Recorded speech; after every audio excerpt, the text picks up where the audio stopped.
February has taken 5 good days of its portion of 2025 already, and we approach the speed with a sense of gratitude and purpose. Good morning and welcome to your perfect day starter right here on Channels Television. Of course, I am Bukola Koka and I'm here with my goons. I'm borrowing that word from Jeffrey from yesterday. Hi guys. No, I didn't get the memo, and I'm trying not to be very angry this morning. Why? No, it's okay. What happened? It's okay to be different and loud. It's okay to be angry sometimes. Just don't allow the sun go down on your anger. Good morning. Welcome to the program. I'm Jeffrey Uzama. I'm Kade Okikiolu. We're starting off with an environmental issue, and this is in South Nigeria.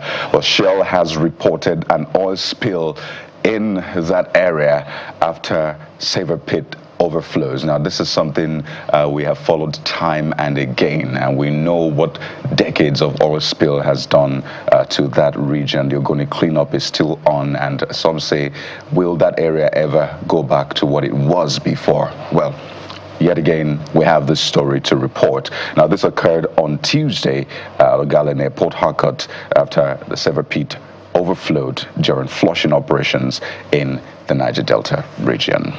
It's a recurrent decimal. If you've lived in the Niger Delta, like some of us who grew up there, this happens a lot. And there are so many things that could be attributed to it. Until investigations and proper report is done, you don't know who is responsible, whether it's vandalism or poor maintenance of the infrastructure itself, or a couple of other reasons. It's a gamut of issue. You know, just like sometimes the oil and gas industry gaslight us. When you have NNPC or Dangote, we're trying to find out what's going on. That's exactly what plays out in that space as well.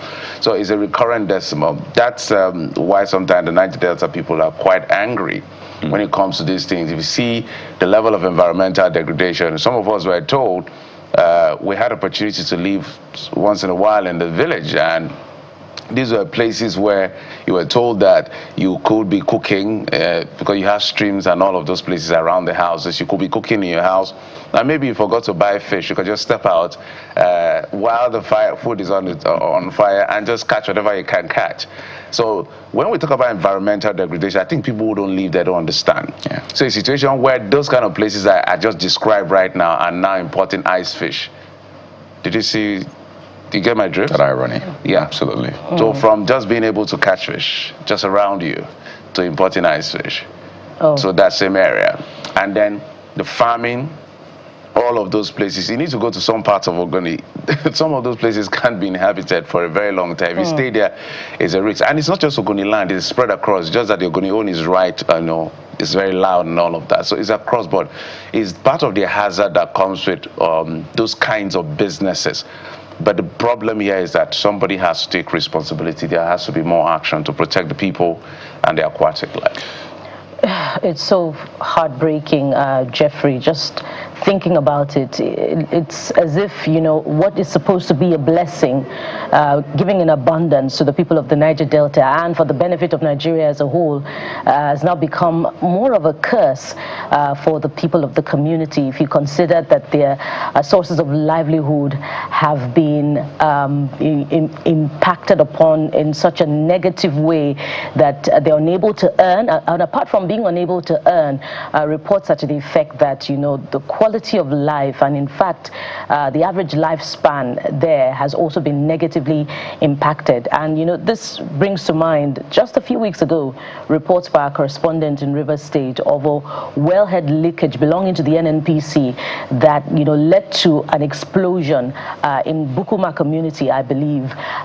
According to reports, I doubt that, that has been attended to in the last couple of days. There's no update about whether or not that has been contained. And it brings to mind, or it calls to question, the efficacy of the authorities, the regulatory authorities, of the response of the agencies that are supposed to respond and rein in on, this continuing spillage. That would be NOSDRA, the Oil Spill Detection Agency. So these are real issues that we must reflect upon as a nation. Just yesterday, the Chief of Defense Staff is assuring that we must reach the target of 2.5 million barrels per day of crude oil production. How can we achieve this when we're recording oil spillage? Certainly. A lot still yet to be known about this, but what we can tell you is Shell said that its response team contained the overflow and informed authorities. So I imagine Austria and the rest will be on this as well. Reuters are reporting the story. Yeah, adding that arrangements are being made for a regulator-led joint visit to determine the cause and impact of the spill. So a Shell spokesperson has said in a statement which was put out.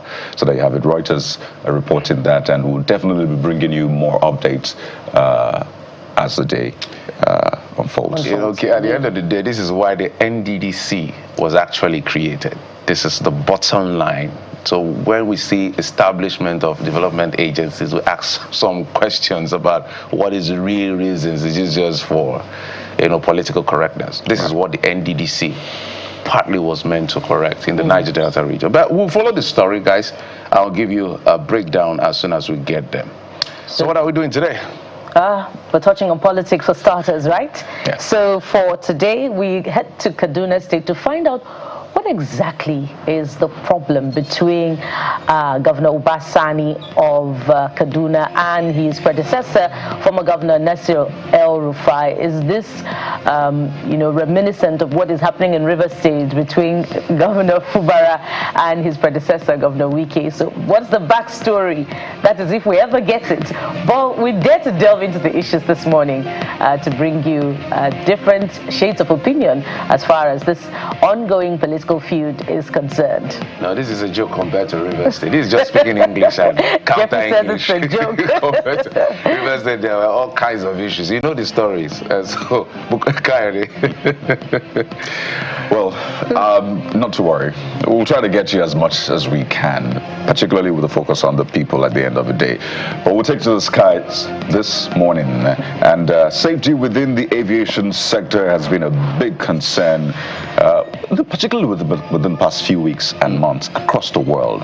We have air mishaps here and there.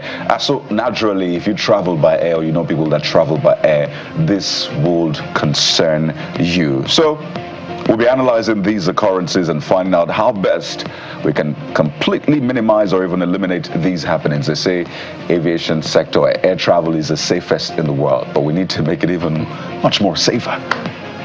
Considering these reports, it doesn't look very much like it. Yeah, I can imagine flying right now, you'll be thinking 1,001 things. But the Nigerian authorities have said you have nothing to worry. They'll speak here on the program as well. Let's talk about food security. It's essential, it's important, it's critical. So let's talk about why food is a fundamental human right. Everybody deserves food. In fact, food security, if you don't handle this properly, can cause other forms of insecurity in the country. So we'll talk to the experts who have the know-how on how to properly contextualize this issue for us on the program. Yeah, food is supposed to be a right? But increasingly it's eluding Nigerians, particularly those who are vulnerable. Besides that, we'll be looking at something on the brighter side. We'll be speaking with a woman who's breaking barriers and making moves within the tech ecosystem in Nigeria, while also promoting inclusion and getting the job done. Now, when women are doing well in the tech ecosystem, it really does gladden the heart because of, the gender exclusion in that space. But we'll have all of those important aspects of the conversation right here on this Truth and Joy table on the Morning Brief. Okay. So guys, besides that, Truth and Joy, I like that. That's new, but I think I can work with that. Where that's coming from. I didn't get the memo, so for the record. Just as I didn't get the navy blue memo this morning. But of course, we'll also not forget trends this morning. What are you saying about the big stories? We'll be bringing them to you later on the program. All right, so let's get straight to business. The dailies is where we start off from today. Before we get to some of those conversations, I think we should start with the Daily Independent. That's the big headline on the Daily Independent has to do with agriculture. Tinubu has taken us back to what we know how to do best. Ododo, that should be the governor of Kogi State, dedicates Independent Award to Kogi people. State has spent over 9 billion in agriculture. That's his commissioner. So I'm wondering, taking us back to where were we Mr. Governor. Was it in the days of Operation Feed the Nation? Because if it was, we have still since recorded lower numbers. Perhaps we have to read the story to understand where Odudo is coming from, because food insecurity is a big problem in Nigeria.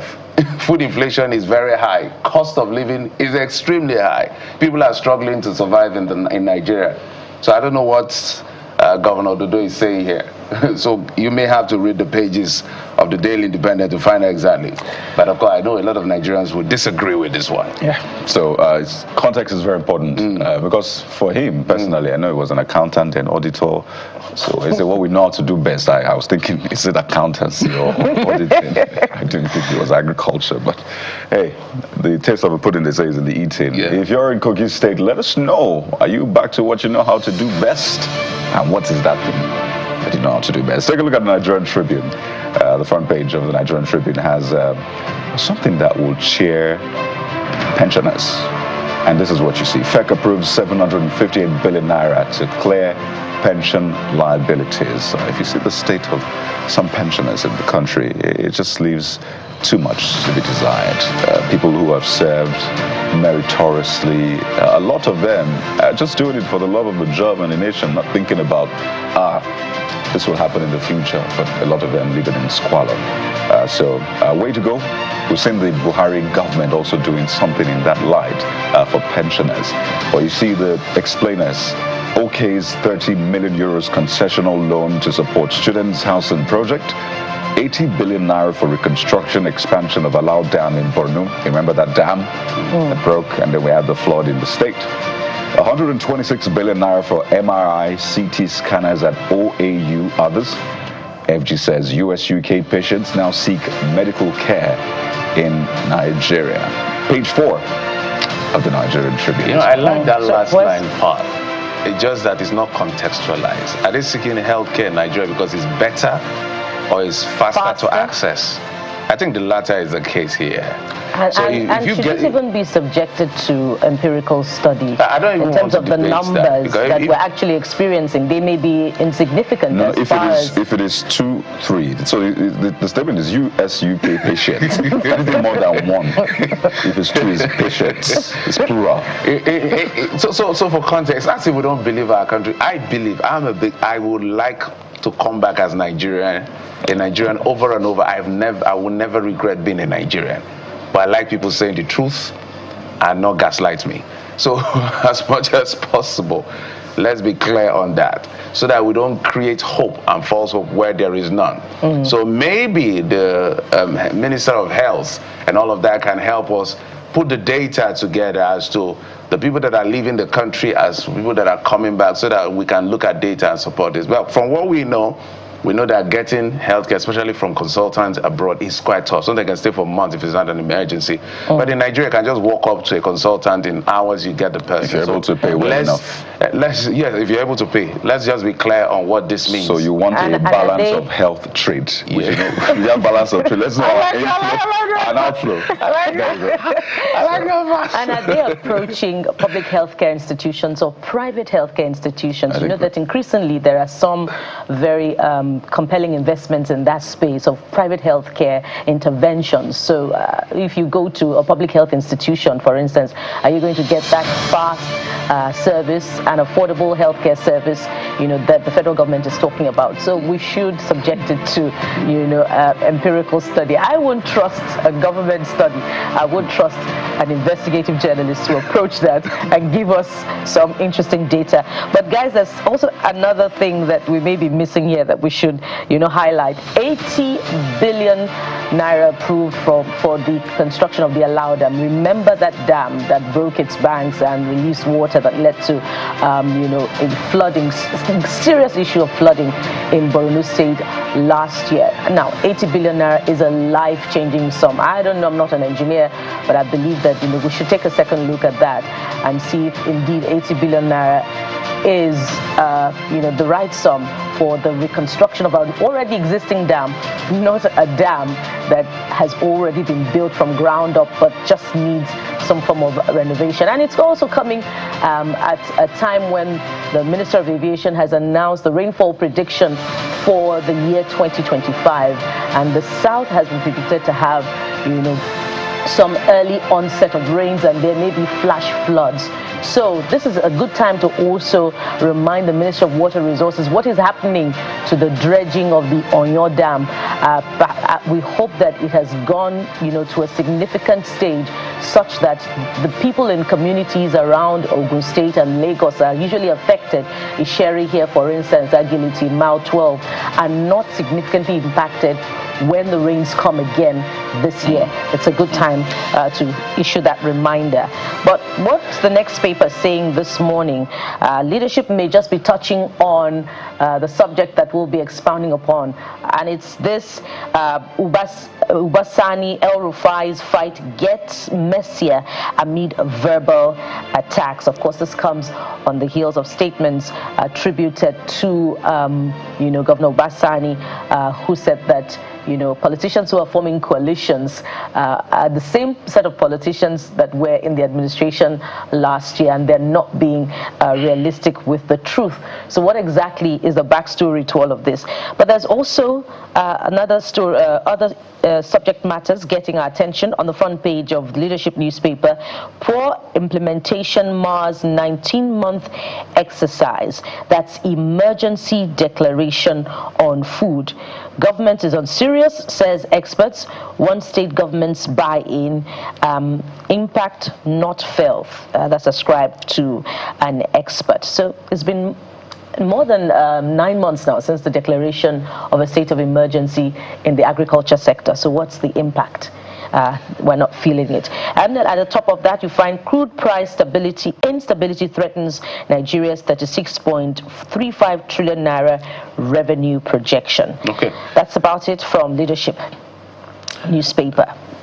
I think let's go to this Nigeria. US, UK citizens now seek medical care. Nigeria says Health Minister Pate, as FD unveils plan for catastrophic health insurance, enhances cancer care, launches $124 million cholera control initiative, approves $12 billion for MRI, CT scans in the hospital. So I think we've spoken enough about this.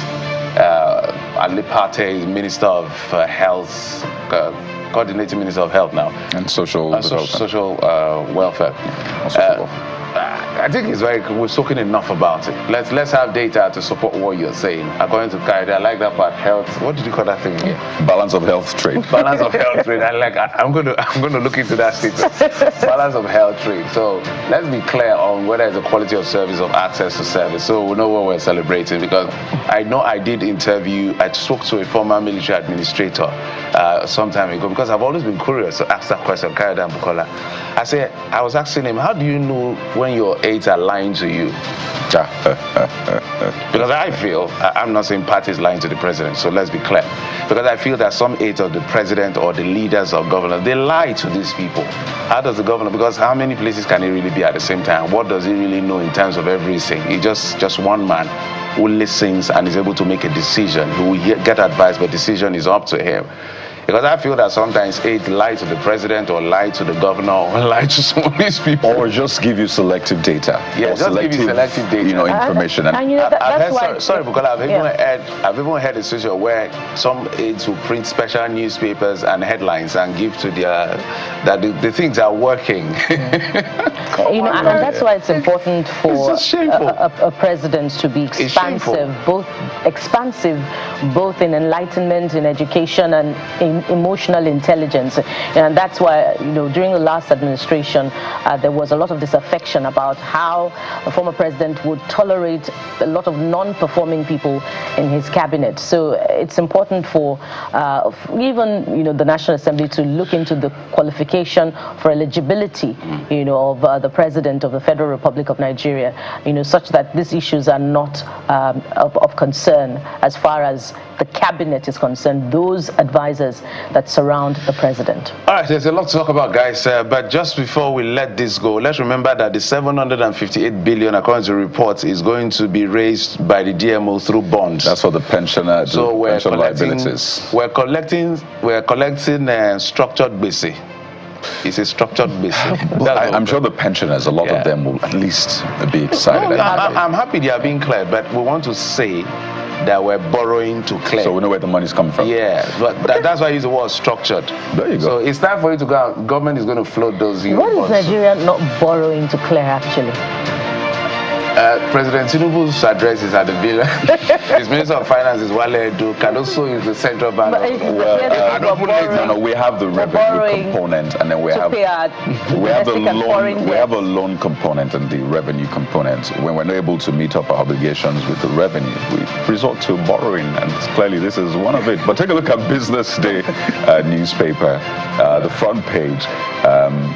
Guess what? Talks about something that we are big on, but somehow we've turned our attention away from it. It's oil, but it's another kind of oil, palm oil. And you see inside Nigeria's $10 billion palm oil export. Okomu Presco earned over $18 million in exports, exchange gain. You know, whatever happened to palm oil? Good question, Kari. I was wondering myself, because the last time I went to the market, the same quantity that I would buy for, a mere 4,500 naira is now about 10,000 naira. So the question is, whatever is happening to Nigeria's palm oil, an insignificant portion of palm oil that is less than 5 liters now goes for 5,000 naira. Inflation, I don't know how much a barrel of palm oil is on the international market. I don't know the refining process. I'm borrowing from the crude oil technicalities. So maybe we should tell Governor Ododo, who says that President Tinubu has transported us to... So these are the things we need to revolt I know it's processed. My uncles, they had this very long palm oil, whatever, in the village, so I don't... Anyway, I won't bring into my uncle's, my late uncle's palm oil. They don't try to take it to the refinery, or it doesn't go through that process. No, those days they were better, of course. We'll take a quick break. When we come back, get our very first conversation, guys. Join us again.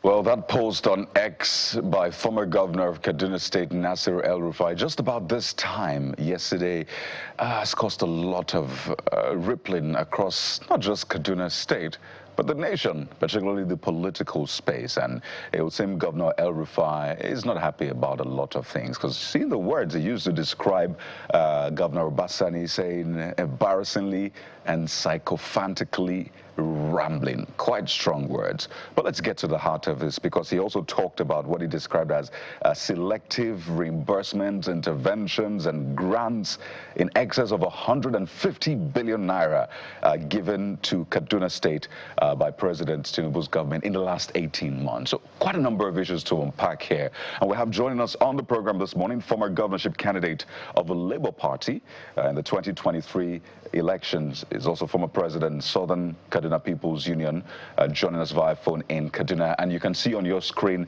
Mr. Simon Reef, concerned Kaduna citizen, political analyst. But joining us via phone, as I said earlier on, Mr. Jonathan Asake, who's former governorship candidate of the Labour Party in the 2023 governorship elections. Gentlemen, good morning and welcome to the Morning Brief. Good morning. Good morning. I'll begin with you, Mr. Asake. Watching the political situation unfold, I mean, some will have said if you had won the election, perhaps this would have been you or not. But seeing what is unfolding between two best of friends, some would say, even though some other people have said it was just a friendship of convenience, a friendship for political reasons.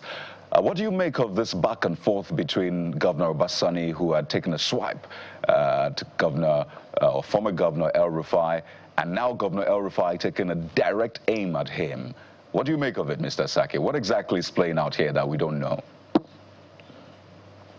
Well, it's quite unfortunate that the two of them are fighting instead of them putting their heads together into good governance for the benefit of the people of Kaduna State. They say when two elephants fight, it is the grass that suffers. So it is the people of Kaduna State that are suffering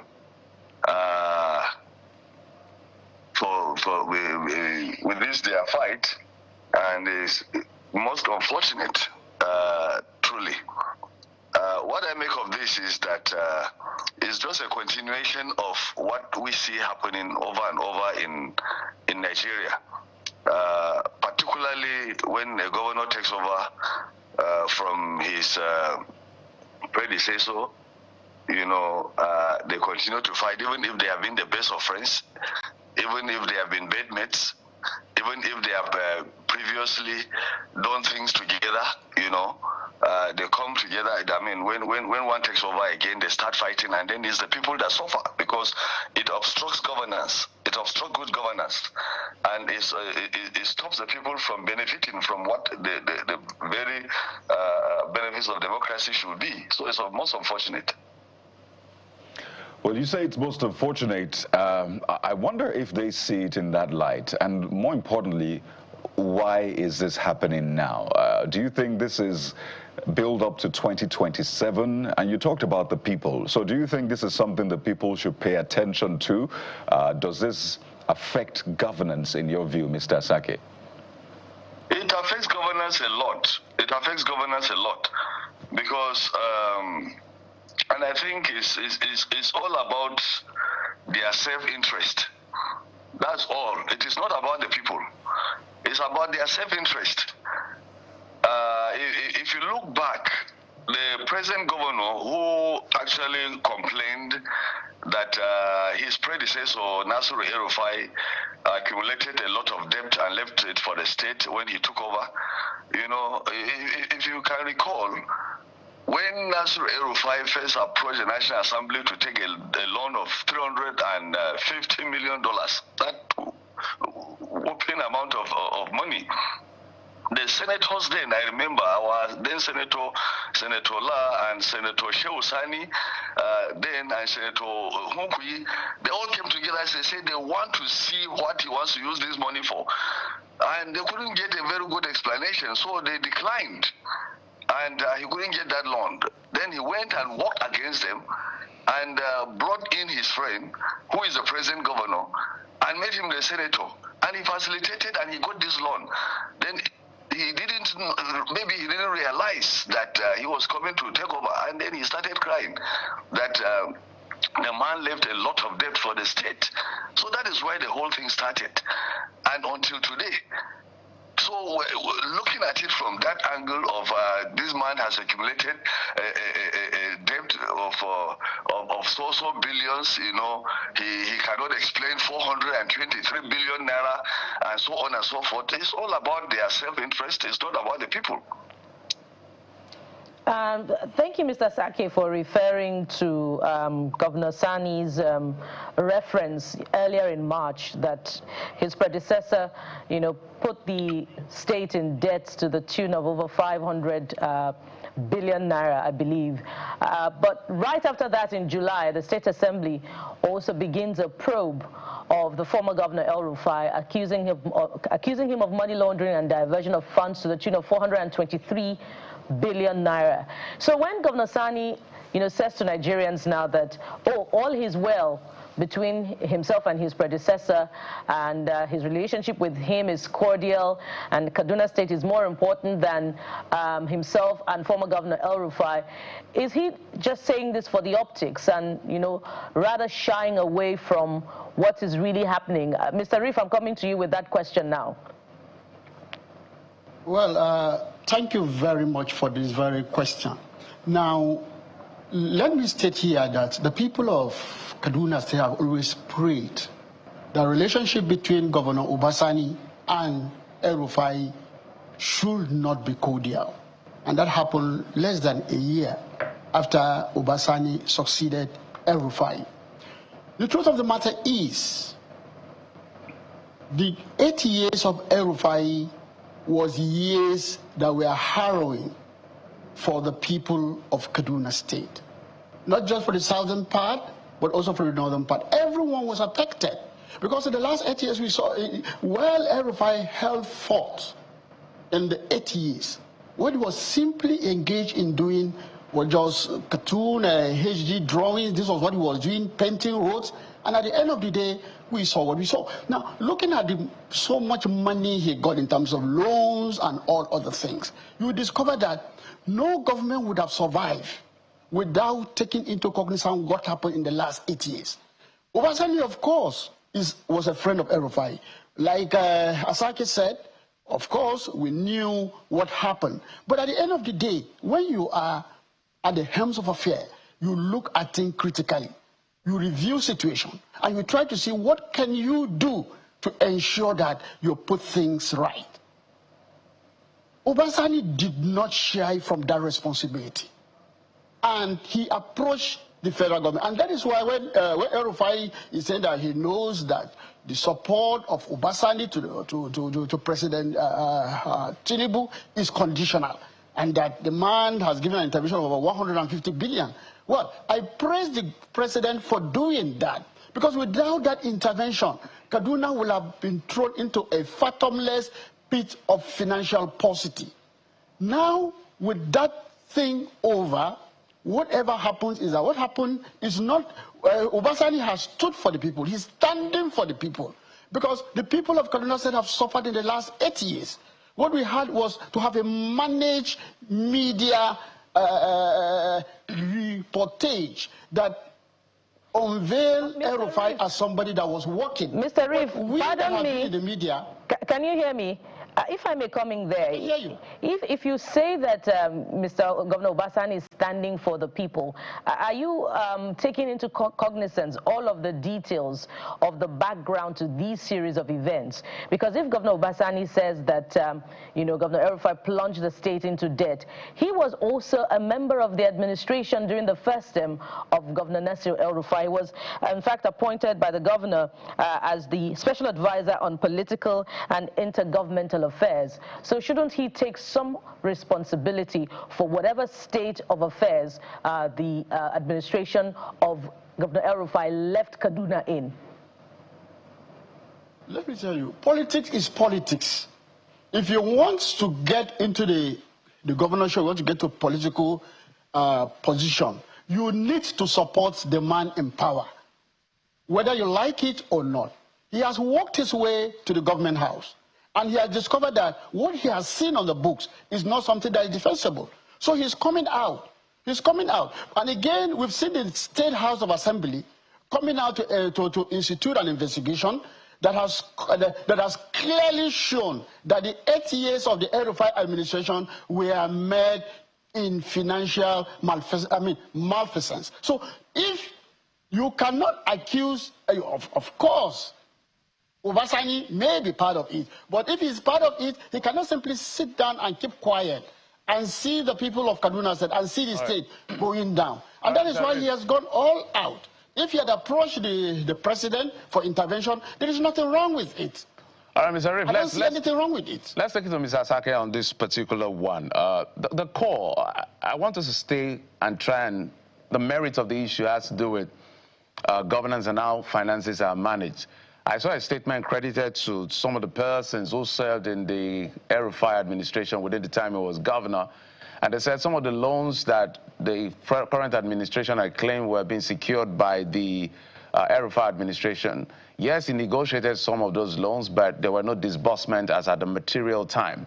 I looked through the records of the DMO, so for facts based on DMO, El-Rufai as governor met $222 million as external debt, but left with about $569 million. So he accrued on the state about $343 million before he left office. And when it comes to the domestic debt, about $31 million. So, Mr. Shaka, I want you to do some quick evaluation as to what exactly do you think is playing out here in this blame game? Is it just mere politics, or there are things that, as my colleagues had asked, the people of Kaduna should really go further to probe beyond what the State Assembly is probing in terms of the $400 billion they are claiming that is either being laundered or being misappropriated? Mr. Saka, is for you. You You see, I do not have most of these figures at my fingertips. But one thing I know is that it's not about the people of Kaduna. The people of Kaduna have mandated their representatives at all levels. They have mandated their representatives in the State House of Assembly and in the National Assembly to be their watchdogs. And if the State Assembly sincerely is committed to unraveling all these things, as they have started, then they should go all the way to bring out the entire information. I've seen some of their recommendations. They have recommended, they have given recommendation that heads of certain parastatals or agencies in Kaduna State, some commissioners under El-Rufai, should be brought to book. But you see, they should go further than that, because El-Rufai himself, that we know, who is coming on media every time to try to exonerate himself by himself, not waiting for the process to take its course, and trying to come out, and claim that he is clean. It should not even be so, because the House of Assembly is above that. So I think the governor and his members of the House of Assembly, who are representing the people of Kaduna State, who are holding the resources of Kaduna State in trust for the people, should come out and do the needful. They should come out clear and let the world know that this is where they stand. But if not, most of all will see it as gimmicks, as grandstanding. Most of us will see it as they are just playing over the intelligence of the people. They are not coming out clean, and they are not coming out clear to tell us where they stand. So to me, I think, like I said earlier, it is the grass that is suffering. It is the people that are suffering, because governance is being obstructed. And to me, the governor himself, the people are looking up to him. Whatever the process that brought him, the people are looking up to him to stand on their behalf. We give him credit for some things. Personally, like in the aspect of insecurity in the state, since he came over, he has ensured that the insecurity that was all over the state is reduced. He visits people, he goes to communities, he interacts different from his predecessor, who I know when I was a couple president, when there is an attack anywhere or over any community, the first thing he does is to lay the blame on the victim community, and the next thing is to declare a 24 hours curfew on the same community. And within that 24 hours curfew that may last for as much as 6 months, the attackers will still come in and be killing and maiming and destroying. And so he enjoyed it. But since he left, these things have reduced. So I can give credit to Governor Sani on that. But on this particular aspect of leaving the state indebted or whatever, I think Governor Sani needs to come out much forthright and call a spade a spade. Not to begin to say that he has no problem with his predecessor when everybody knows that there is a problem. Let him come out. If the people of the state will assist, we can come in and assist. And so that we have good governance in the state, so that the people can have the dividends of democracy, so that development can go on. Well, just to say that we also reached out to Mr. El-Rufai's camp just to get them on the show as well, to speak to their own side of this, but we didn't get any response. Hopefully, in the coming days, maybe they might respond, but it's important to state that we also reached out to the camp of Mr. El-Rufai for comments on this matter. Jeffrey? All right, Mr. Reif, I want to bring that question that some of the things that Mr. Asake had raised about governance being impacted. In your view, has it really been impacted? Because sometimes people are characterizing this differently. Some say just mere rhetorics around politics. Others say just a hot balloon being blown. Others say investigation has to be conducted so that whoever is the culprit has to be brought to book. Others are arguing that El-Rufai was not given fair hearing, which is why he instituted the suit that has now been redirected to the state judiciary. So, has governance really been impacted in your books? Well, As far as I am concerned, governors has not been impacted. I see this thing as just like as like a storm in a teacup. Because like you rightly said, I went through a snippet of a report where former commissioners came out to say saying that this is what happened, this is what happened. But at the end of that press statement, I didn't see anybody signing. So anyone could have simply sat down one night, write it, and release it to the media. And as far as I'm concerned, for now, let that continue. For now, we have two officials of the El-Rufai administration that have been in court. That is, Jimmy Lawal has been, is arraigned before the court also, and then the former chief of staff. Let that continue. You see, except unless people that have defrauded the state, face some certain consequences, nothing will work. I think I wholeheartedly support this continued sole relationship between El-Rufai and Obasani, because I don't see it as anything. It has never impacted anywhere, because if the president had not intervened with 150 billion naira, as El-Rufai said, nothing would have moved. Kaduna said would have gone down. So we need every kobo that was stolen, that was misappropriated, for it to be returned to the Kaduna people. So I see nothing wrong with that piece. Well, it's important to say that there are still allegations until the court proves them. These are still major allegations being bandied here and there. But, looking at Mr. El-Rufai's post on X, if you just take a look at it further, he didn't only refer to the governor in that manner, talking about the ramblings, etc. He also mentioned the name of President Bola Tinubu. And that raises even more questions, because you begin to wonder, is this about a relationship between the current president? Is that what is also at stake here? Because in the last paragraph, he says, by all means, defend Asiwaju for the conditional cash transfer. Asiwaju has earned it, coming from you. The people of Kaduna State will judge at the right time and place.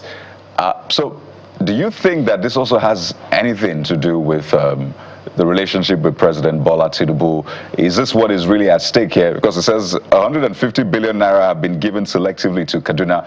Mr. Reef, you seem to support that. If the 150 billion naira allegedly is questionable, do you support an investigation into those disbursements? Well, even before that intervention, there were these stories that things were not moving well because of the finances. I think it was Ubasade last year that screamed that the state was almost down. They couldn't pay salaries. There are a lot of the payment of loans and other things. And they couldn't get those things put across. So I support what is happening as far as intervention is concerned. But you should also note that El-Rufai is all out against Tinubu. He doesn't like it. I read some of his things where he was saying that he does not even recognize the APC. They've not had NEG meetings. They've not had. How many NEG meetings did they ever have when Buhari was in government in the last 8 years? Nothing. But the truth of the matter is that he has fallen out of favor with President Bola Ahmed Tinubu. So any attempt, any opportunity he can get to say one or two things that will lower the estimation of the federal government or the president, then I think he will go for it. But as far as I am concerned, what Tinubu has done is very, very right. He can't sit down as a father of the nation, as a president, to see one state suffering because of the burden of loan repayment that Kaduna State has been subjected to because of collecting 350 million. Of course, when El-Rufai came in 2015, he lamented on these foreign loans. What happened at the end of the day? By the time he left by 2023, all we had was more of these loans, and there was nothing to show for it. Well, I just called somebody in the last 2 days. One of the contract that was given. Mr. Reif, just to be clear, do you have a personal grouse against Mr. El-Rufai? El-Rufai is a very wonderful person, a personal person that I love and I cherished. I was the chairman of the correspondent chapel of the FCT when he was a minister of the FCT. I had the privilege of meeting El-Rufai for 3 good hours. And in that meeting, the president governor was there, the minister of the environment, that was SSG was there, Moyo Adeke was there, Sam Aruan was there. And the whole thing is that this is a man that we expected so much from him. He's somebody that is very, very intelligent, but honestly, I didn't know what really happened. I love the man. Because if I don't love the man, I was always telling the truth.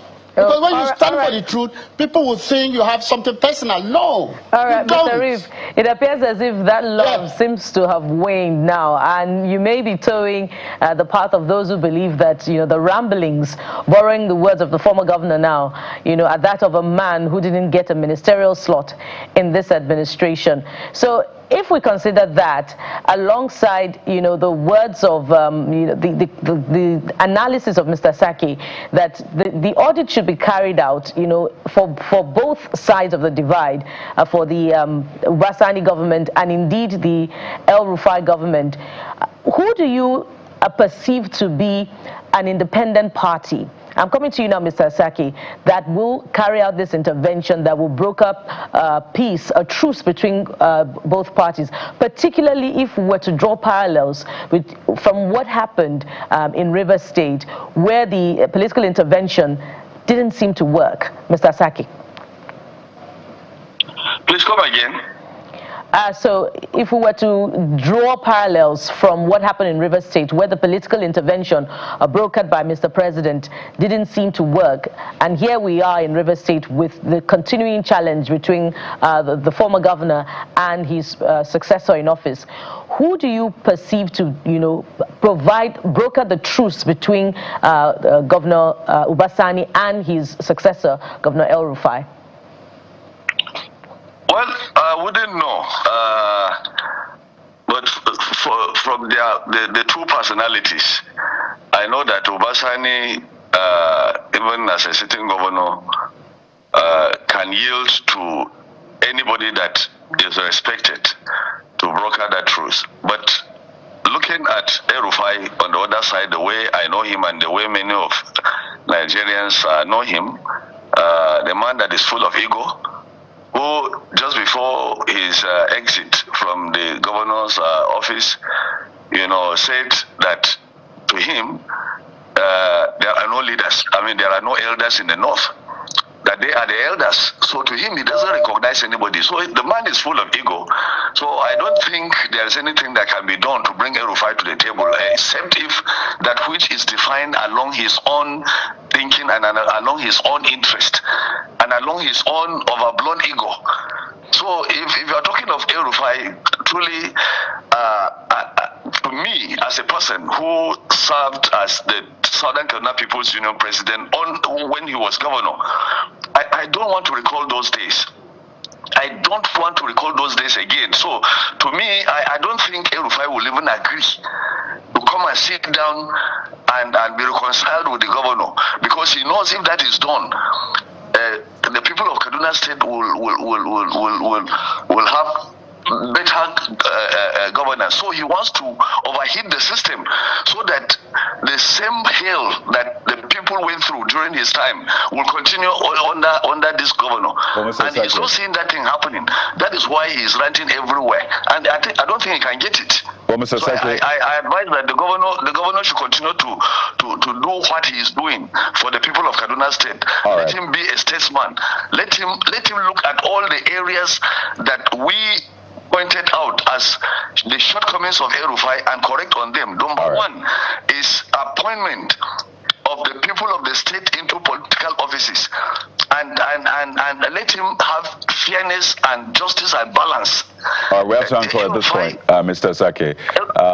Yes. We have to anchor at this point, but two important points you made, and it's important to state yet again that we reached out to the camp of Mr. El-Rufai to also be a part of this conversation and provide their own side to the story, but we got no response. But gentlemen, thank you for your time, and it's important to yet again state that I remember that he had said he didn't want to be a part of the government, and it was the president that appealed to him, and it was a public appeal. So it's quite interesting the way things are now turning out now. But we've been speaking with Mr. Jonathan Asake, former governorship candidate of the Labour Party in the 2023 elections, former president, Southern Kaduna People's Union, joins us via phone from Kaduna. Thank you, Mr. Asake. And Mr. Simon Reeve, concerned Kaduna citizen, political analyst, man who views Mr. El-Rufai as brilliant, as a great person up until well, now I imagine. Thank you so much, Mr. Simon Ree, for your time on the program. Thank you very much. Well, clearly this is not the end of this matter. We'll continue to follow and give you the latest. We'll take a moment now, and when we return, there's more for you on the Morning Brief. Please stay with us.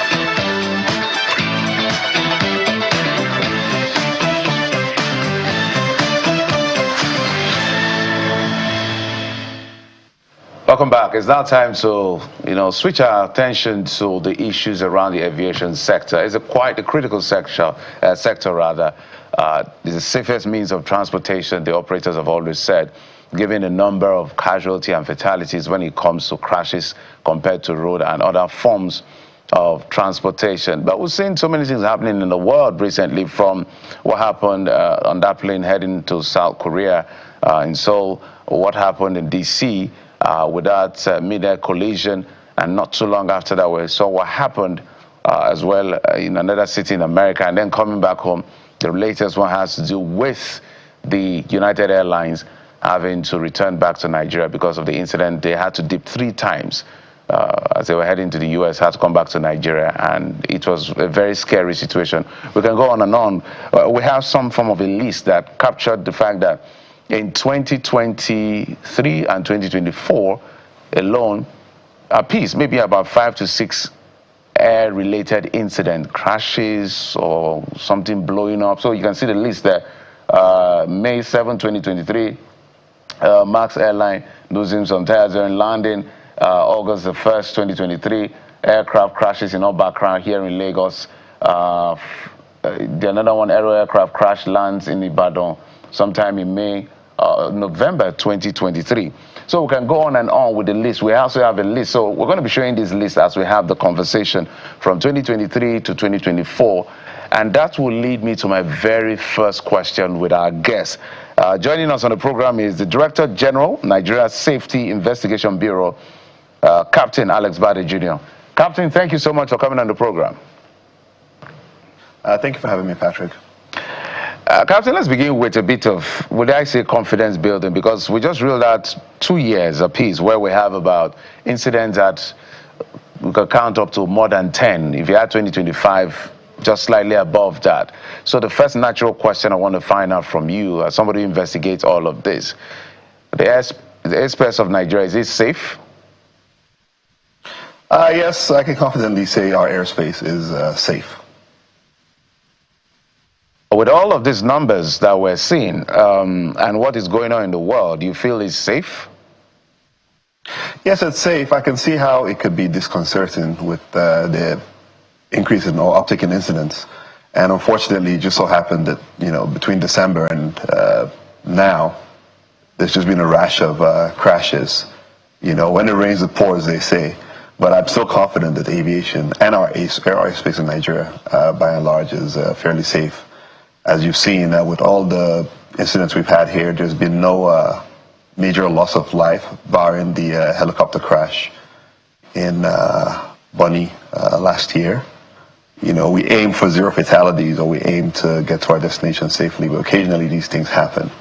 I'm not going to sugarcoat it here and say there aren't slight issues. There are issues here with the human factors and all that, but inherently, our aviation industry is safe, and aviation around the world, by and large, is safe. So, Captain, before my colleagues come in, so what's your assessment of safety or safe aviation sector? Is it because there are no incidents of casualties or fatalities, or minimal casualties and fatalities, or what exactly is the parameter to measure the safety of our airspace? How do you measure that as a professional? I would use statistics. It's more statistics than anything. You look at the number of people flying all around the world, the number of airplanes in the air at any given time, and you correlate that with the amount of crashes, or incidents, or fatalities. You would see, compared to the roads or maritime or even rail, is inherently safer, because how many people do the trains carry in Nigeria vis-a-vis their accidents and incidents? Whereas with aviation, each airplane on average seats about 80 people, and you have at least 5 between Abuja and Lagos any given hour. 8 times 5, that's 400. So in a day, I don't have the data, but if you look at the passenger traffic, I can look that up here in a second, just to show you how many passengers have traveled between Abuja and Lagos, say in January, if you give me a couple of minutes here. So while you do that, Captain, I wonder if it will also be time for you to reflect on some of the reasons that have been adduced to these avoided mishaps, but all at the same time concerning aborted takeoff. For Max Air in 2023, the takeoff was aborted due to high exhaust gas temperature. Another flight belonging to Max Air returned due to cockpit overheat indication. For Allied aircraft, there were concerns about landing gear. So the question is, which is being asked, by the way, by aviation experts, is why the NCA, not if now, is being proactive rather than reactive in ensuring that all of the safety, economic, mechanical audits are done before these airlines, the aircraft belonging to these airlines, operate in our airspace. I think the NCA is being fairly proactive. They need to be. That's their job as the regulator, and they've been proactive over the years. Now, of course, some things do slip through the cracks, and there is a strain on the Nigerian aviation industry by and large, just because of the exchange rates. Aviation is a very capital-intensive business, and it's dollar-denominated. Of course, you've seen the economy in Nigeria, and we're a naira-denominated economy. We are a net importer of almost everything when it comes to aviation. So the operators are seeing some strain, but if you've been paying attention, in the past year, the Minister of Aviation and Aerospace Development has been a champion for the Nigerian aviation industry, and he's struck some deals and made headway in providing more airplanes and parts to the Nigerian operators, and we're hoping this year we will see newer airplanes here. But like I said, the regulators, the NCA, they're being very proactive. If you see what they did with Max Air, they did a safety stand down for Max Air for the next 3 months just to audit them and look deeper into their books. And we at the NSIB, we encourage that. We encourage them to look into more airlines just to make sure we don't see more incidents this year. Maybe specifically speaking now, the aviation industry, it's not like the vehicle industry, for example, for car owners, they conduct their usual maintenance, the oil change, and we know how much it costs. You could do your maintenance for less than 100,000 naira, right? But for the aviation industry, for airplanes, it costs way more. The C checks and the rest, and talking dollars. So I'd like you to also speak to us about how well the airlines are faring, how well they're able to keep up with these obligations in the very challenging economic space. How much a dollar goes for now. Because when some people hear tire burst, they're like, it's not my car. It's understandable if a car's tire burst, maybe there was some nail on the road, but this is the runway, one of the most secure places in the country. So maybe we can link that. How is it possible for a tire to burst? And then how well do we see airlines being able to cover these costs, these huge costs to ensure that they do their maintenance? Okay, well, I'll start from the last one. I'm not sure how, I can't speak to how the airlines can afford or how well they're keeping up with this. I do know everything gets passed on to the customer, i.e. passengers, me and you, hence the high fares here. So I think as you see the increase in fares, it's mostly to offset the cost of this maintenance obligations. Of course, mistakes do happen. We don't want them to happen, but we tend to see some mistakes. And I don't know if I should use the word lapses with the tire burst, as we go deeper into our investigation, we're looking at practices with certain airlines and how, they change their tires. Because, of course, changing a tire in an airplane is not just how you change a tire in a car. You take the whole wheel out and the hub, and you have to go do non-destructive testing and all that on the bolts. So we're looking deeper into these airlines to see if they're adhering to those practices. when it comes to changing their tires. But again, we've not had that many. If you look at our reports, most of our incidents are not necessarily tire bursts. With the recent MAX one, it was a nose gear collapse. If you look at the Allied one, where the whole right landing gear assembly fell off, we attributed it to other practices. If you read our preliminary report that was released a few days ago, it's a long chain of events, and typically with these issues, it's not just as simple as one thing. It starts sometimes months prior to the incident. It's like Swiss cheese, and it lines up, and then one day, you see the result. I.e. tire bursting, or whole wheel flying off on the runway. Oh, let me rephrase my question. Is Nigeria able to, do we have the capacity in-house to conduct some of these checks? Do we have that capacity? Because when you think about it, if it's accessible, if we have the infrastructure here, then it might be easier to conduct these tests without having to think about the cost and all of the other issues. So do we have enough capacity in-house for maintenance, safety checks, and all of that? Unfortunately, I can't sit here and tell you we have enough capacity. We have some capacity, but if you notice, we do fly a lot of our airplanes out with certain checks. Of course, certain checks are being done in Nigeria, but there is a brain drain as well. Again, the pay. Most people go; they have families to feed and bills to pay. So, a lot of people I started flying with have left the country. A lot of maintenance people too have left the country to go fly. Are you saying that the JACBA? Are you saying JACBA is also affecting the aviation industry? Oh yes, heavily. Seriously, about 80% of people I started flying with here in Nigeria have left the country. Okay. I left the country too, so. Well, you JACBA that.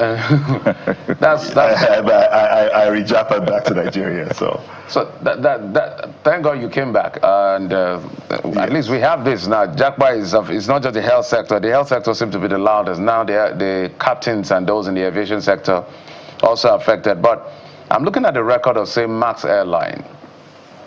Between 2023 and now, which is less than 2 years in terms of the incident, they've had 3 incidents. The one that has to do with skidding off the runway, the other has to do with tires either bursting or getting engulfed. So how many times does an airline have to record incident before action is taken, like they did with MAX Air? For MAX Air, it looks like it happened 3 times before something was done. So that's on one hand. On the other hand, from your assessment from SIB, you do the investigations, you give us the right report as to what played out eventually. So we believe what you say. What are the shortcomings in terms of the technical know-how of the people that manage our airplane in Nigeria? I don't know if I can speak to the shortcomings. Again, most of these things are human factors. Based on your discovery, your discovery will show the lapses apparently, or what somebody did wrong, whether it's a technical or human or mechanical error. Yes. Yeah, and typically if you read our recent reports, we recommend to the Civil Aviation Authority to look deeper into certain practices there. So I think that speaks for itself, because I don't want to pontificate here and say, what certain people's lapses are. That is the job of the NCAA per se. We just point out what happened. It's my job to point out what happened and try to guide the regulator to look deeper. It's the job of the regulator to now look deeper into those lapses. So I think that's a better question for my counterparts at the Nigerian Civil Aviation Authority. So based on some of your recommendations, I wonder if you're also fishing for some other issues other than the shortcomings of what they call human error in investigation. Are you also looking into the fact that all of the aircrafts that are associated with this incidents are Boeing, and internationally Boeing has had issues with some of its orders? Even in 2024, there are reports that he didn't take delivery of over 387 of its orders. So are you making recommendations to that regard, that airline operators should look into the brand of aircrafts that they're purchasing for operations within Nigeria's airspace? No, we're not doing that. If you look at the Boeing issues, the recent issues are to do with the Boeing 787 deliveries, mostly, and some issues with the MAX. As far as I know, no operators in Nigeria operate the 787 or the Boeing 737 MAX. So it's not necessarily an issue with the Boeing. Like I said, there's a strain on the airlines just because of the cost of, getting these parts. And ever since COVID, the supply chain around the world has been disrupted as well. So we've been looking into that. And of course, we're encouraging them, to try to source more parts and, have more parts readily available. So whenever, incidents like this happen, they have parts ready to swap immediately. So it's not necessarily to do with the airplane. It's a long chain of events. Like I said, supply chain and, just expertise in the country, the brain drain. You mentioned brain drain. So that may be a focus next time we bring you on how to manage all of that, because it's a critical sector. But thank you so much, Captain Alex Bade Jr., Director General. And, if you don't mind, I did say I'll get back at you with data for the past month.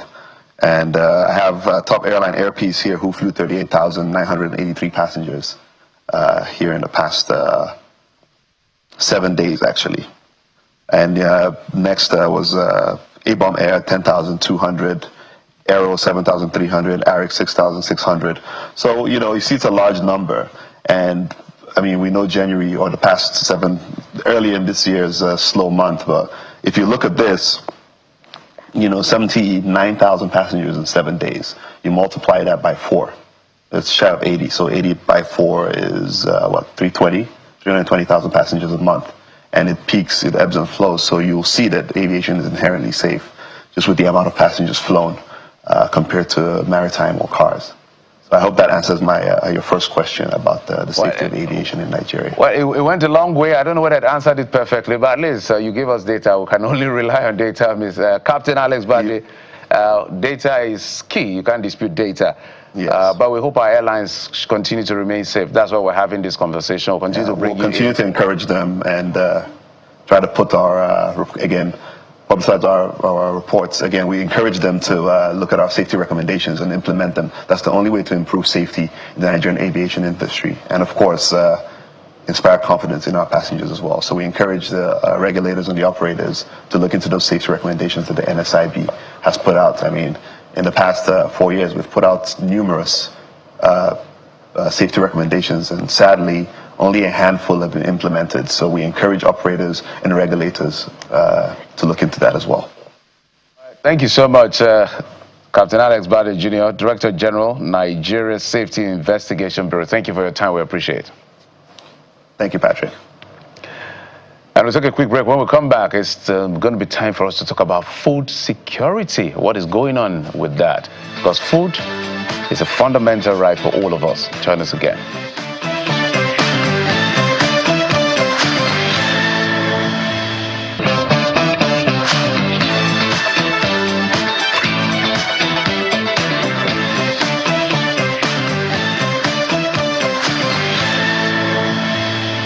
A breakfast show without food, right? And we're talking about food on the show today. Everybody needs food, really, and you can't survive without it for too long. We have joining us on the show this morning, Michael David is a team lead, Global Initiative for Food Security and Ecosystem Preservation. Joins us live from our Abuja studio. Welcome to the Morning Brief, Mr. David. Thank you for having me. It's said that food is a fundamental human right. Some would say that's the ideal, but in reality, is that the situation here? Because it would look like a lot of people are being deprived of their human rights with the price of food item in the markets. Nigeria dealing with what has been called food insecurity right now. So is that the ideal situation or the reality in Nigeria, food being a human right? So, have you had breakfast this morning? I'm not sure I'm the right person to ask, no, because but no. I would guess no, because you're up early to be in the studio, Yes, the truth is that food is a basic human right under the Nigerian Constitution, 1999 as amended.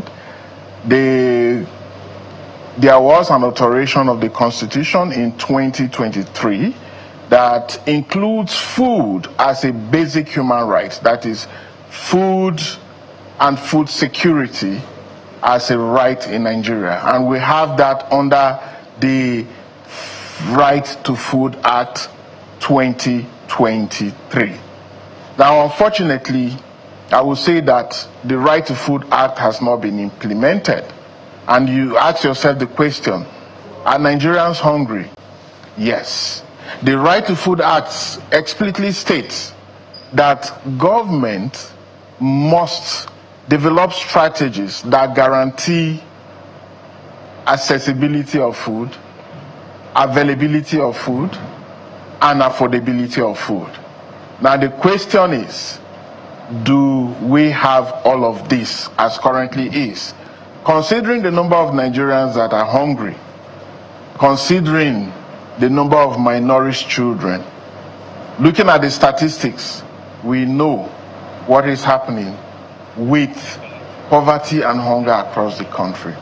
So in the real sense of it, food is a basic human right in Nigeria, but in practical, it is not. And when you say basic human right, you're also saying that it is a right to life, because you cannot have life without food. So if you are looking at the fundamental human rights globally, you have life to life, you must have right to food. So at the moment, we are not upholding the right to life of Nigerian citizens if we are allowing them to go hungry. We are also not upholding the Constitution of Nigeria as amended that clearly states that food is right. It's a right of Nigerian citizens. You know, they say the devil is in the detail, and sometimes we don't lack legislation. But what we found out in our case, for instance, the fact that there's so many laws, some we don't even know exist until, you know, when we head to court and see that these laws actually exist.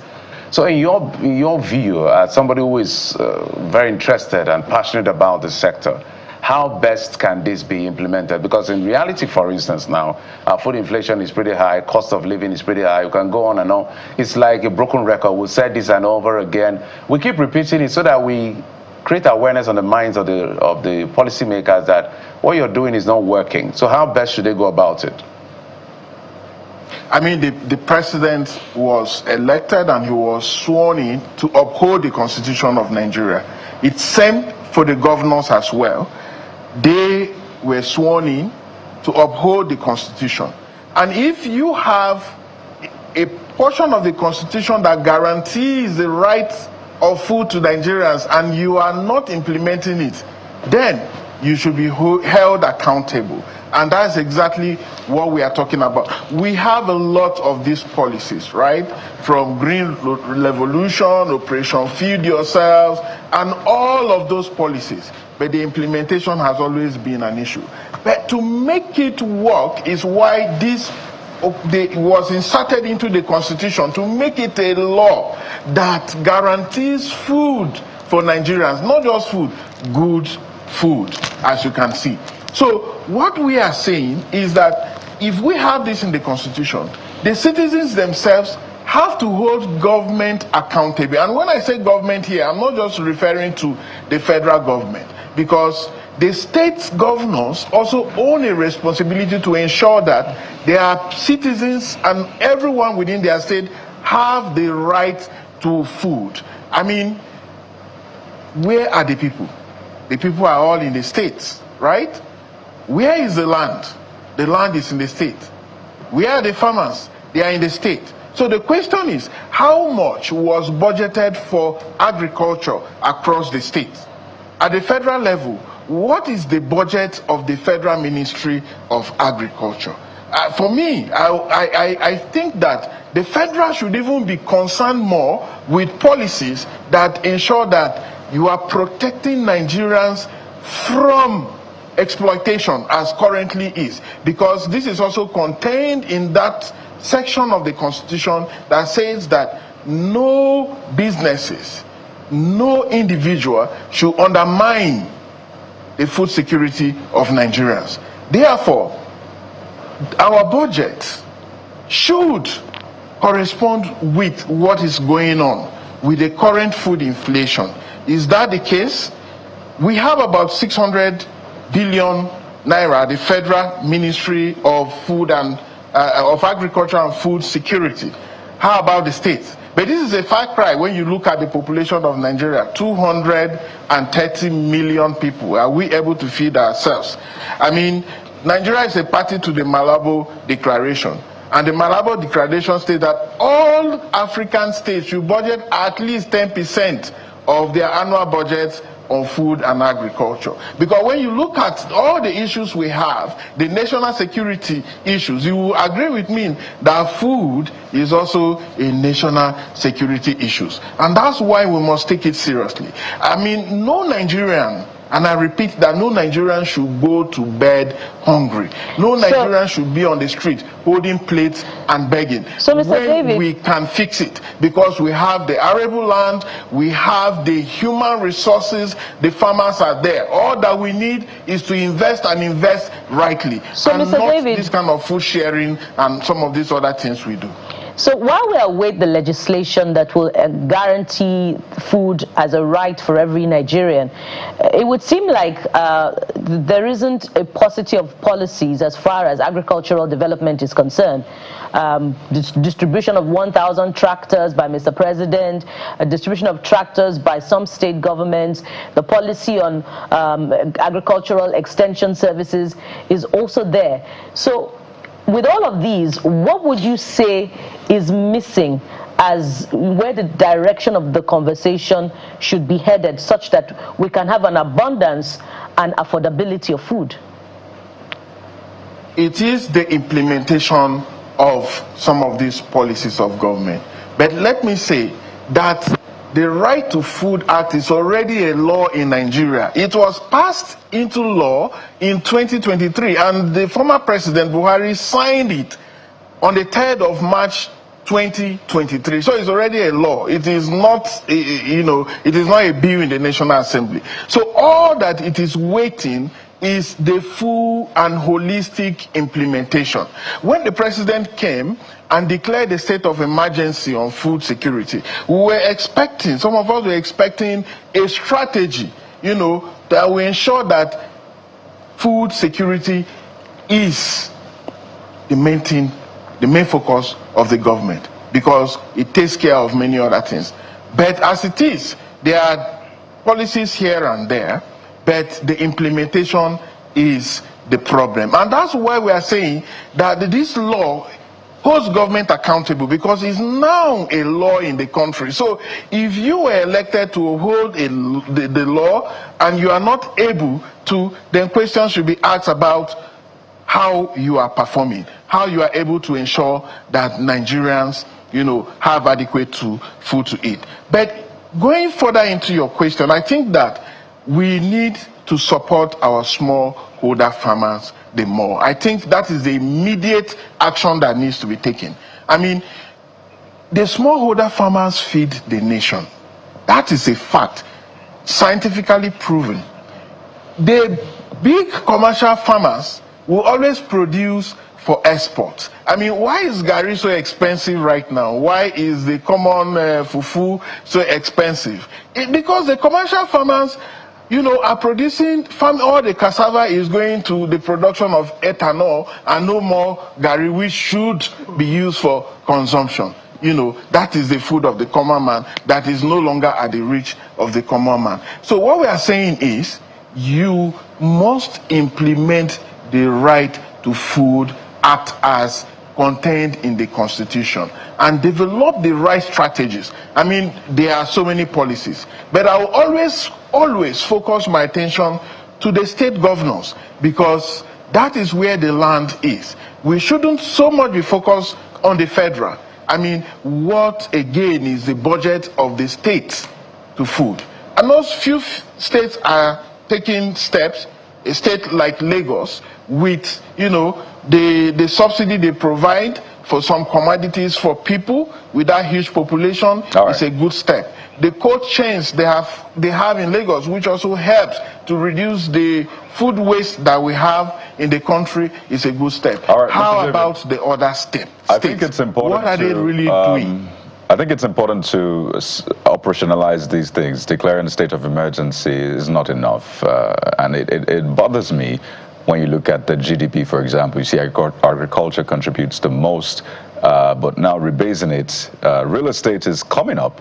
So what it means is people are using the land for real estate more now instead of for agriculture. And you wonder, we can't eat these buildings, right? We need to eat food that is planted on the same land. So, I mean, you'd expect government to come up with some sort of policy, maybe for real estate companies, say, yes, you can do real estate, but half of the land should be for agriculture, or targeted intervention, particularly for smallholder farmers. So if you want to purchase land or use land, it will come at a subsidized rate. These are some of the things we want to see in clear terms beyond some of the pronouncements. But it's important to continue this conversation. We have to thank you so much.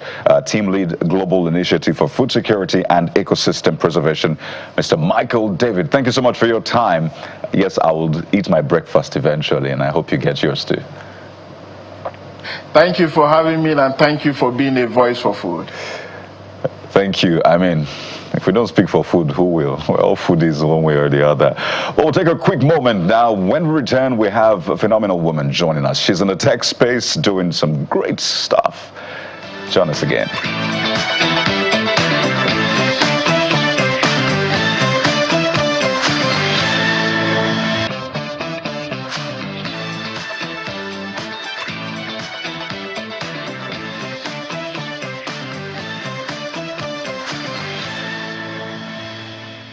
And so from agriculture, we glide seamlessly, I must say, into another very important space. That's the tech space. And what makes this unique is that it's a woman that is driving the particular tech space in her own space and this aspect of our conversation. And you know, when we're going to be having a knowledge-driven economy, everything about knowledge now is being driven by technology. So join me as I welcome to this segment Tinuade Ogutui. She's the General Manager, Technical, ICSL, and founder, Tinuade Tech Foundation. Good morning and welcome to the Morning Brief. Good morning. Thank you. And so the conversation had already started before now. So did tech choose you or you chose tech? What's the backstory before we drive other aspects of the conversation? Okay, thank you once again for having me. Let me start from, I had always wanted medicine. And you know, then, welcome to the group. You know, you wanted something because, I'm the first generation college graduate, as it were, in my family. And everybody felt, medicine was noble. And I'm not saying it's still not noble. So I wanted that. But, you know, the JAM examination would do, I did the first time. I did the second time, and I didn't get the right mark. So my mother has always been this big fan of, you can't be idle. So she had enrolled me then into University of Lagos Computer Center. So I did like fundamentals, 3 months. I did another advanced, and I started liking it because I felt I could do, you know, it was just simple graphics, but I felt, I can do something with computers. So she said, since the JAM is still jamming you, let's go and enroll you for a diploma in data processing.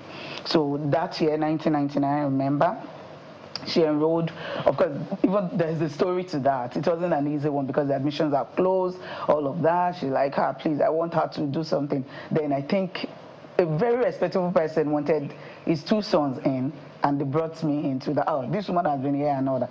And I came out with distinction. I don't pay. We used to get punch cards, so I don't usually do that because I was just into it. So other people will buy and I'll use their time to teach them.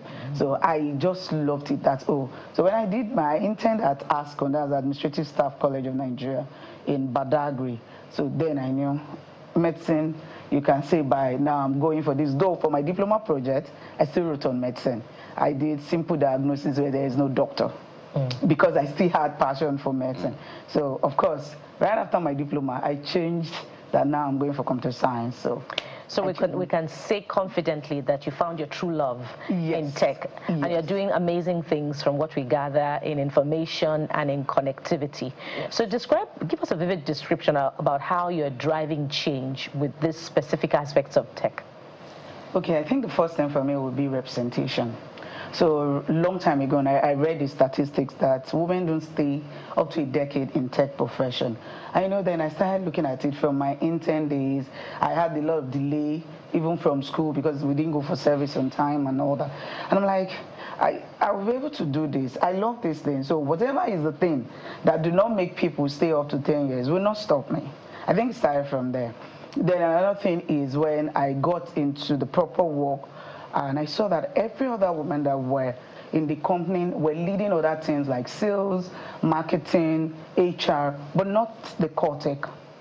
So I think I challenged myself. And for just one single woman then, and coincidentally, we had the same surname then, she was the head of the field guys, but she really was not doing so much. So I told myself, I will be this change. Even if nobody is showing me the ropes, I will begin to show people the ropes. So I think I took up that challenge, and that's how I started. So I go, I speak at events, I organize, I collaborate with other people doing things that I know is aligning with this vision of mine. So I go out, I talk to them, they see me, they're like, if a woman can do this, then I think we can also do this. So let's get to what you do. What do you do? Let's walk through your day so that people can really contextualize this properly for themselves. Okay, so I work for an ISO and a technology company in Nigeria, and my day-to-day activity is one, ensuring that every network devices, I think I manage over 30 base stations in Nigeria. 30 what? 30 base stations. Okay. Those towers you see and all that, to ensure that they are up and running. Because if they are not up and running, you get into the bank, for instance, you can't even get your money because they'll say network is down. Have you been to the ATM before and you see out of service? Downtime. So, so I ensure that this connectivity stay up and running.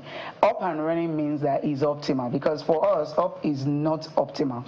Something can be up, but it's not optimal. So maybe you're having some data breaks and your card hangs in that ATM. So that's part of what I ensure. I ensure that for customers that we provide internet services for, they have secured internet. In fact, by the way, I will go into why I joined Internet Society of Nigeria, and today I'm a co-chair in one of the working groups, because one of the goals of Internet Society is to ensure that internet is global, open, secured, and everybody can use it without any fear of, you have to queue maybe to register. So secondly, on my day-to-day, or maybe thirdly now, I ensure that staffs are also motivated to do what they are supposed to do. This domain, whether we like it or not, is male-dominated. So see me with my very big stature here, talking to very huge guys and all that. So I think it comes with the job. You tell them, okay, this is priority. If a tower is down, for instance, lots of clients are down. So you cannot prioritize at that time a client link over the base station or the core link, as it were. Another thing that I do is I discuss with OEMs, as original equipment manufacturers, because as you know and are aware, we don't make most of this equipment. So you have to source for equipment that will match what requirements from your clients, the protocols. If there's something, just like we see Internet of Things, SD-WANs and all that, you want to get equipment and talk with partners that will be able to deliver at a good price and of course still secure, because you don't want to be penny wise and pound foolish. Other than that, I also do maintenance. We're already excited what you do. Because it concerns our money, concerns our network, it concerns what makes us. So people streaming live now, imagine there's no secured connectivity, that means they can just get breached and all that. So I see to all of that. So we have you and your team to thank for this. Yeah, please do. I tell people you have to thank connectivity partners. I call myself a connectivity champion, because I know these things we do, people don't see it. It's that fabric that holds every other thing, be it AI or anything that you talk about. So thank you for your service. We appreciate it. Thank you. So I don't know if to call you a tech sis now. Would that be appropriate? Yeah, some people call me Gen Z tech sis. I don't even know, because I'm not Gen Z. You're just busy doing your work. Yeah. Okay. You are taking me to a place I didn't think we would go to, but it's important to have this conversation, because it's coming around a time where there's a lot of back and forth about increase in tariff and all of that. How much work really goes into providing internet service that we have? I know before the show came up, we were talking about what you do. Do you have to lay cables? And so how much work? Because when people hear tariff increase, for example, they're like, come on, how much more can we take? But the service providers say, there's a lot going into this, and we need to mark up so we sustain ourselves. So give us a picture of just how much work goes into this, me just clicking a link and it goes, and I'm able to access the internet on my bank. Okay, so a lot goes in and people don't really understand. And I'm not biased right now because I play in this field. But it's long overdue that these tariffs should actually come. Honestly, I know other things are there that people should be worried about. So imagine you have to lay fiber cables. I know a lot of people talk about fiber cables, but there are other radios. If you see like a typical tower or a mast, you see all those round elements you see. They are like called talking drums. Yeah, like talking drums, exactly. They are called radios, microwave radios, and they are also part of what we use to transfer or transmit signals. Now, if you were getting, I'm just saying, just to give us an idea of what this is, imagine you're getting just a pair of that for like $4,005. Also, you're paying for what? Yeah, you have to pay just for the that. infrastructure. $4,500. Yes, $4,500 for that radio. That's if you're getting a very quality one. Then when you lay cables per kilometer, you're charged. And thank God for some of the states in Nigeria, they are now doing the right of way at a lower price, or they are even canceling it completely. But you pay the people that will lay the fiber, and that is even after you have trenched and done all of those clearing. You find a JB. If there is a fiber cut, I tell you, when you want to go and repair the fiber that will make everybody fine, there will be some miscreant that will come and tell you will pay 50,000, you will pay 100,000. Let's not leave all of those things that you see. What about power? Diesel. Let's come to where diesel was. In fact, there is a base station as it were now. The last program you're doing, you're talking about people now building real estate where they should be. It's also happening to us now. People now want to use their land for real estate. You know, some years back, that was the most enterprising. People want to make MNOs, that's mobile network operators or telecom partners, to come and build on their own land. But now, no. They want to build blocks of flats. So it becomes really... So land is expensive. Land is not expensive, rent is expensive. So imagine you have been in this location, and most of these things we do are also line of sight. We call them line of sight. So if I want to provide service to your maybe residence or your company, then we put a radio that can see you, height, and every other things that we consider. Now, the space I'm even occupying to put my own tower, I'm paying maybe 3x. Even some base stations in Nigeria, to access them, the Agberos will tell you, oh, you have to pay this. In fact, there was one that we had to do midnight just to be clear. And yeah, they showed up by 1 a.m. Yes. Let me quickly follow up on that. And I want to come from the position of labor. Labor is not saying that there shouldn't be tariff increase, but that tariff increase should be justified, particularly because Nigeria is a country that has the numbers for telecommunication service providers. So service providers can never really go under because we're a population of over 200 million people. That's on the one hand. On the other hand, when telecommunication services started more than 2 decades ago, there wasn't, data service in terms of internet, the advent of 2G. But now they are offering data service and they're making, as a result, more money. So they're saying because of these issues and the others, that there are options of transition to solar power from fossil fuels, that they should be able to making more money than what they're quoting for a percentage of increase. How do you respond to that? Do you agree that solar power is not as cheap as how people present it?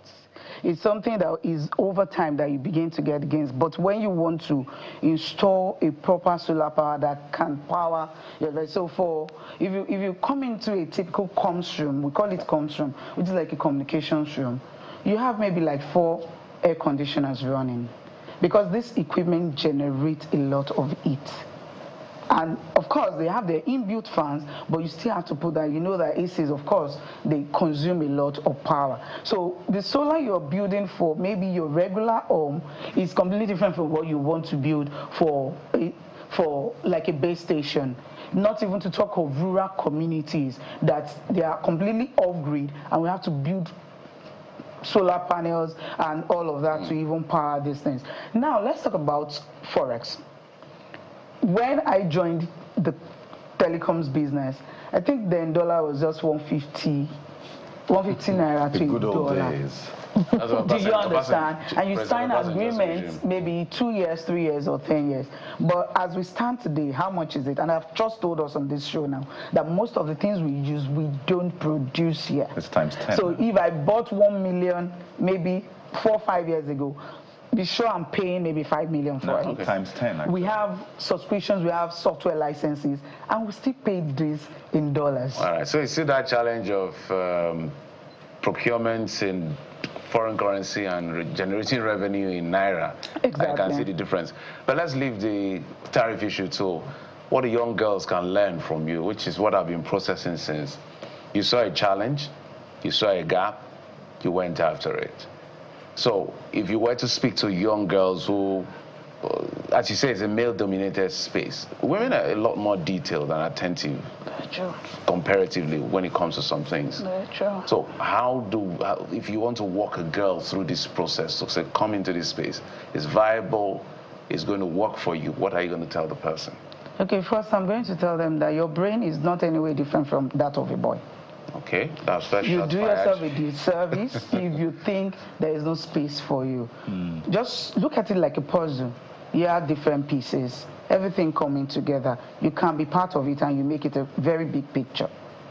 You can do it because we don't end up doing something because we have already convinced ourselves that I can't do it, or I don't have a space here. I don't have anybody that looks like me. Let me tell you, the only one person then that I knew in the industry that I could say, oh, this person, it was Funke Okpeke. But guess what? I don't even get to see her. She's not on any social media I can even see. When I go to event just because of her, I don't even get to talk to her. But you know, from afar, somebody was also inspiring me that if this person is there, I can do it. So I'll tell any young girl, see, look at me. If I'm doing this, and even at this scale, you can do much more. Then you have to put in a lot of work, whether we like it or not. That is the truth. For my male contemporaries, what they would do 1x, I would do maybe 10x. And why is that? Okay, so let me give you a very true story. This happened to me. When I was to be promoted to head the department, then these concerns came. Oh, she will soon go for maternity leave. Oh, she's a woman. Will she have the energy to do this? Does she have the emotional strength to handle this? And all of that. So somebody asked the question, does Tinu deliver? They said, yes, she does. Does she put her all into this? Like her core, her being? Say yes. So why are we scared that? So, because I will be the first woman to be the head of a department of a core engineering team. So I think so why do you think some men, even this age, run after their wife and say, you are giving me a baby girl instead of a baby boy? You have that concerns, right? You still have concerns of, oh, you, the girls will stay, you will work and we'll use it to sponsor the boys to go to school. So family is also fundamental. We need to start from there. Do we still buy baby dolls for our girls? Why the boys will scatter the cars and the other engineering looking things, and the girl is still waiting for a Prince Charming? So we should begin to rethink exactly the nurturing so that the of the girl child becomes better. We begin to see that I'm a girl, I'm a woman, does not mean I cannot contribute. I have a part to play. I have a role to play. I can be part of this. Let me shock you. There was this program that was done then, I think it was Apple, and they said they were building an app that will measure metrics in the body, and they left out the woman menstrual cycle. Guess what? The team does not have a woman. So if you were a woman, I am a woman. If I'm on that team, wouldn't that be probably the first thing I'm going to ask? So that inclusiveness is very important. We bring diverse thoughts, we bring diverse ideas to a thing, and that is how it can cut across to really be applicable to all, not for some sects. So we have to ask our toy manufacturing companies to rethink the types of toys that they make for the girl child too. So maybe build the amazing conversation. There's so much more to ask you, but we must anchor at this point, and thank you so much for coming. We've been speaking with Tinuade Ogutui, the General Manager, Technical ICSL, and founder, Tinuadeni Tech Foundation. Thank you so much for your time. And we must also release you very quickly so that there won't be downtime at the bank. Something like that, right? Thank you so much for having me. All right, thank you so much. So from here, we'll bring you trends after this time out. What are you saying? Stay with us to hear it. We'll be right back.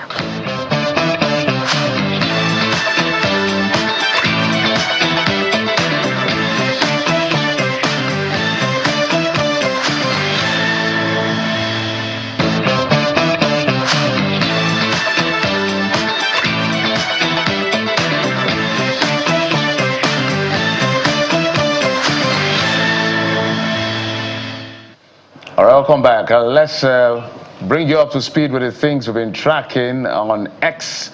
And of course, for 2 days or 3 days now, I think it's been running the issue of USAID. And there's been a lot of, we say it in Nigeria, basbos. From the Americas, where Doge, of course, the Trump government is literally having sweeping decisions as to discontinuation of some of these agencies that they feel that they are wasting taxpayers' money. So this is the latest coming in from USAID. Kayode, I think you can see it from here. Oh, yes. So this is effective February the 7th. That's Friday, in about 2 days now. All USAID direct hire personnel will be placed on administrative leave globally, of course, with the exception of designated personnel responsible for mission critical function. So there you have it. Some have said that this is marking the end of the USAID's work globally. But if you look further, he said the agency will consider case-by-case exceptions and return travel extensions based on personal or family hardship. So this is not a closing of shop in its entirety because mission critical functions, core leadership, and specially designated programs are exempted from this administrative leave. So we're going to see how that plays out eventually, guys. But the points, the people against it are clearly saying that some of the it's more like a foreign policy propaganda machine that the U.S. has set up, and Trump wants to stop that, driving social issues like gay rights in exchange for some of the support they are giving to some of these countries with their programs, and even toppling governments abroad. So America first is the policy of Donald Trump, and he said no more any wasting of any funds anymore. So they're looking through Doge, Department of Government Efficiency, to say that anything that is not necessary, we're going to cut it out. So rather than spending money to upset the countries we want to collaborate with, let's keep that money in the U.S. and do something better with it. Well, our Ministry of Health is responding, by the way, to the U.S. government's policies. You know, the withdrawal of aid from WHO, for instance. The Ministry of Health has said that they've already begun self-funding for some of their ministry's programs. All of those diseases that have been affected, they're funding the treatment and interventions that they're providing. But that is on the surface level. Let's see, you know, how these impacts on the health sector in the long term, particularly the interventions for some of those agencies, NACA, for instance. What will happen in the next couple of months, that will be more reflective of how the ministry is faring without those aids coming through from the U.S. government. And this is coming at a time where our own Chikwe Ehekwezu has been appointed as the acting WHO Regional Director for Africa. It's acting up until May, I believe. So very interesting times, but the work has to be done. So we're wishing him the very best. You recall from the NCDC during COVID-19. He came into limelight during you get to COVID-19. Sorry, to WHO, and now the regional acting head of the WHO for Africa. It's definitely one of Africa's and Nigeria's pride as far as this space is concerned. So, but Bukola and Kayode, the lesson from the Donald Trump administration is fix yourself. We can't come fix anything for you. No. So everybody that is relying on free money and even tweaking either legislation or way of life just to get money. Trump says, live your life. If you want to accommodate gay rights or you don't want it, live your life the way you want. But if the money is going to force you to do anything, we ain't giving those monies anymore. But all man for himself. And just to mention the story we started with about Shell reporting an oil spill near Port Harcourt or Gale after a saver pit overflowed during flushing operations in the Niger Delta region. Just tell you that it's a story we're following, and we'll bring you more updates today. But that's it on the program. Thank you so much for your time and company. I'm Jeffrey Uzama. Bye-bye. I'll be back again tomorrow. I am Bukola Koka. Remember, whether you're boy, girl, man, or woman, you can do great stuff. So go ahead and do all the great things. Sunrise Daily is next. I'm Kayode Kikule. Goodbye.